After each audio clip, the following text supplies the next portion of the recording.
Bonjour et bienvenue dans cette dernière vidéo du guide sur la System Identification Toolbox pour MATLAB.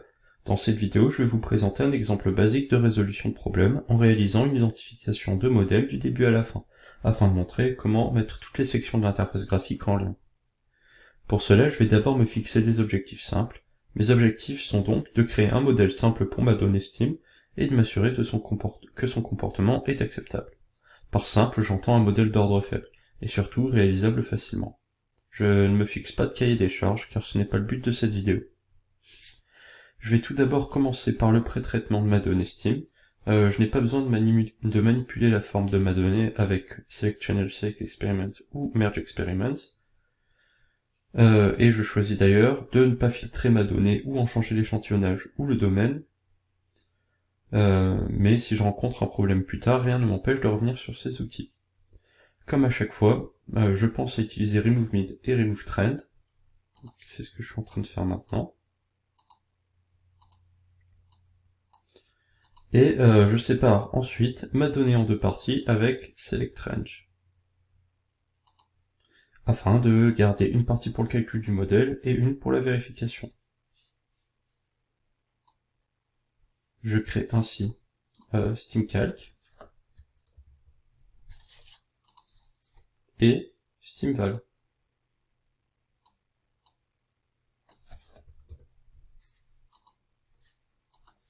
Cela conclut donc mon pré-traitement, et avant tout, je vérifie bien que mes deux nouvelles données, SteamCalc et SteamVal, correspondent bien aux premières et secondes moitiés de ma donnée Steam. Donc c'est ce que je m'apprête à faire ici. Donc on voit ici que SteamCalc est bien la première moitié, et SteamVal est bien la seconde.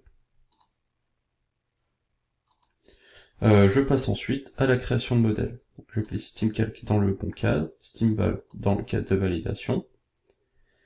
Et mon objectif étant de créer un modèle simple, j'élimine d'ores et déjà le modèle non linéaire, et de plus, comme j'ai deux entrées et deux sorties, un process models est hors de question. Je vais donc lancer Spectral Models et Correlation Models.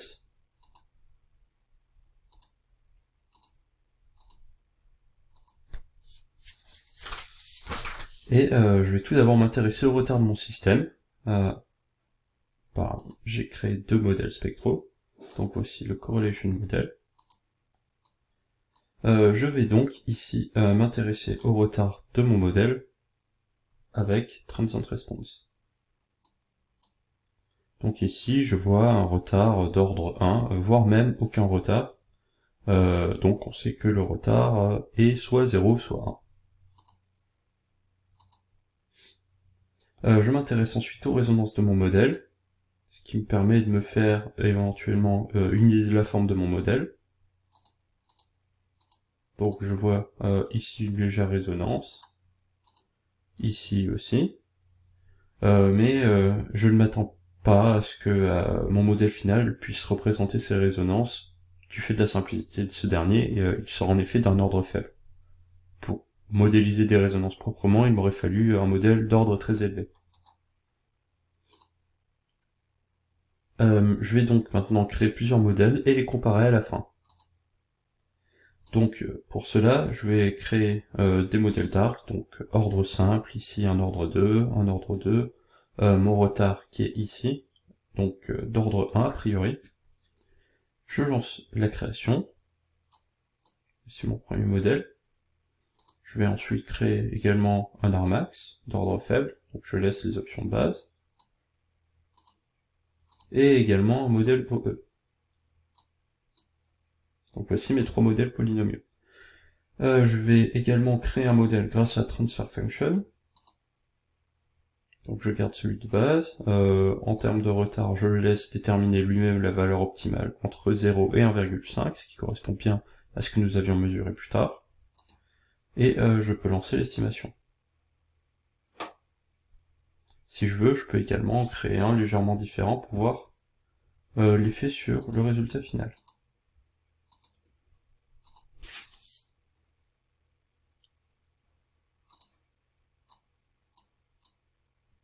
Et je crée également un autre modèle grâce à State Space Models. Donc je le laisse choisir l'ordre idéal en cliquant sur cette option. et je lance mon estimation. Et je choisis la barre rouge puisqu'il m'indique que c'est ça la valeur idéale. Et voici donc mon nouveau modèle. J'ai maintenant plusieurs modèles que je vais comparer afin de les valider ou non. N'ayant pas de cahier des charges, seuls les tests de fiabilité et de résidus m'intéressent. Je vais commencer par le test de fiabilité, donc je lance le modèle tout en ayant cliqué sur tous mes modèles, et je regarde un petit peu quel modèle passe le test de fiabilité. Donc je vois que mon modèle OE et Armax fonctionnent, passe ce test, mon modèle TF1 également. En revanche, mon modèle TF2 ne passe pas ce test, le modèle SS1 non plus, et mon modèle ARCS également. Donc je me débarrasse des deux modèles qui ne fonctionnent pas, et je m'apprête à passer au test des résidus pour les départager, les 4 modèles qui restent. Donc je vais commencer avec mon modèle ARCS, et je vois qu'il le passe puisqu'il est contenu dans le guide du graphe du haut.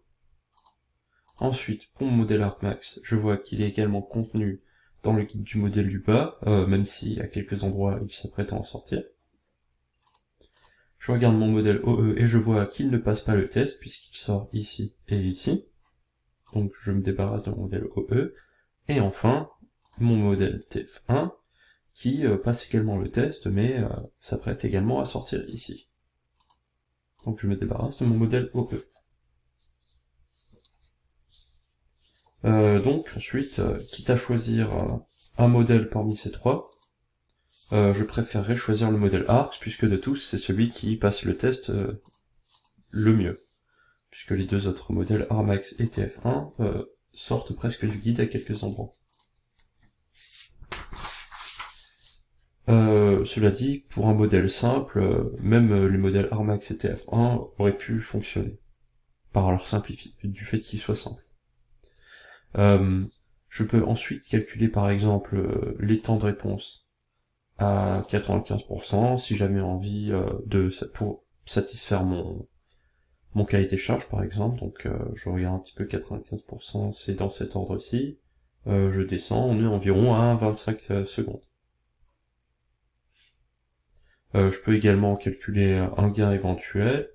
Donc je vois par exemple ici que mes modèles ARCS et Armax ont des gains différents, et que mon modèle Armax présente une légère oscillation.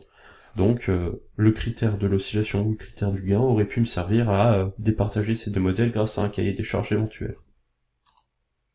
De même, mon modèle TF1 est du même ordre que mon modèle Armax, en termes de gain en tout cas. Et enfin, j'aurais pu utiliser mes représentations pôle et zéro pour me faire une idée d'un changement d'ordre possible. Je pourrais également augmenter l'ordre de mes modèles pour les rendre plus efficaces, mais il faut cependant faire attention en changeant les ordres, puisque plus l'ordre est levé, moins le test des résidus a de chances d'être validé. De même, en termes de bruit, je vois par exemple que mon modèle Armax atténue beaucoup plus le bruit que mon modèle ARCS, donc ça aurait également pu être un critère de sélection.